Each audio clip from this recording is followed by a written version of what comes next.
Hope everyone is doing well. This is my historical context presentation on the 40th President of the United States, Ronald Reagan, the Great Communicator.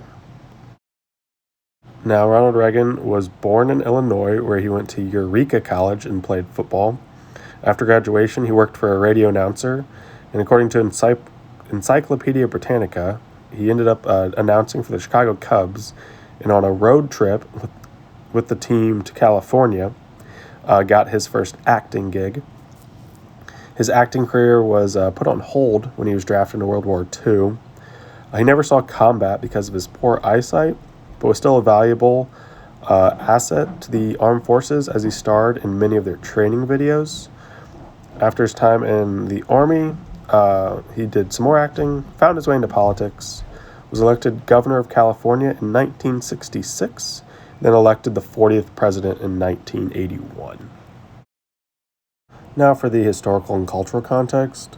As Reagan alluded to, the 1980s were a time of change. I pulled just four what seemed significant things that we'd relate to from a National Geographic timeline of the 1980s. The first Macintosh, Miracle on Ice, the 84 Olympics, which I think is a highlight of the 80s. It's kind of touting American prominence at a world stage. And then also, there was the introduction of the internet. Also, the Cold War was still going on throughout the 80s. Before Reagan, the policy of America was kind of de-escalating the tension, while Reagan took a much more aggressive stance. He famously challenged the USSR to tear down this wall, referring to the Berlin Wall in Germany. And then also, at the time of the speech, George H.W. Bush had just been elected.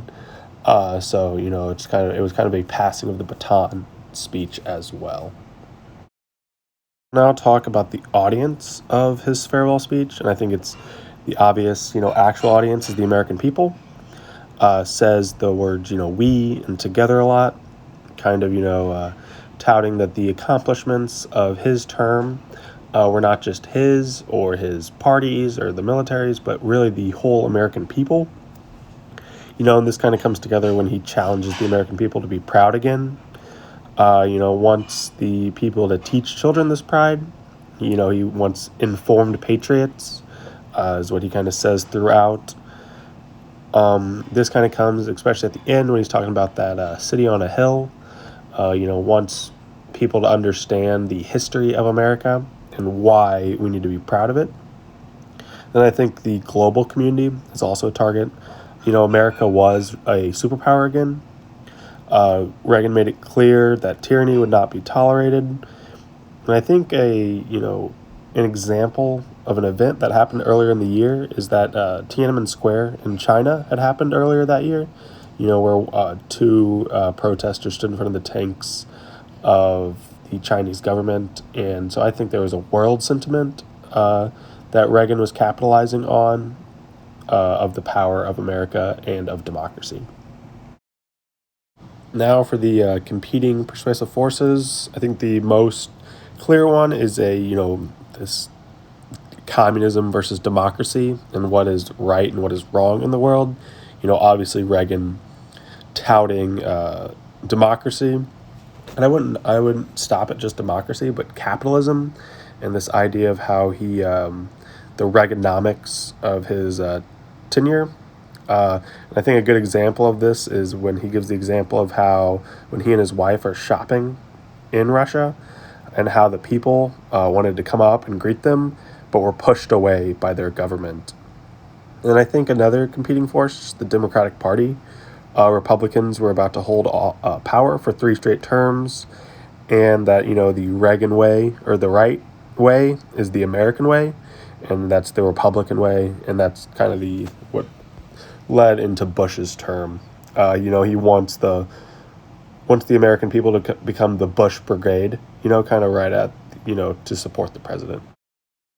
So now to wrap up, we can talk about the goals and outcomes. I think one goal is just for President Reagan to take a victory lap, kind of his last talk to the nation, kind of tout what he was able to accomplish.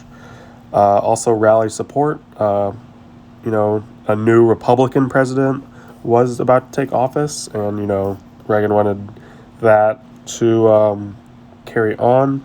And some outcomes, I think, just the Republican agenda carrying on into the early 90s. Foreign policy really stayed as what Reagan wanted it to. The pressure from America kind of helped lead to the fall of the USSR just 2 years later in 1991. The outcome, I think it's still referred to today. When people think of Reagan, they think of how proud of America he was. And I think one last outcome, it was Reagan's last message to the country. In 1994, he was diagnosed with Alzheimer's, so he was not in the public eye as much. So this was kind of the last talk from a very popular president.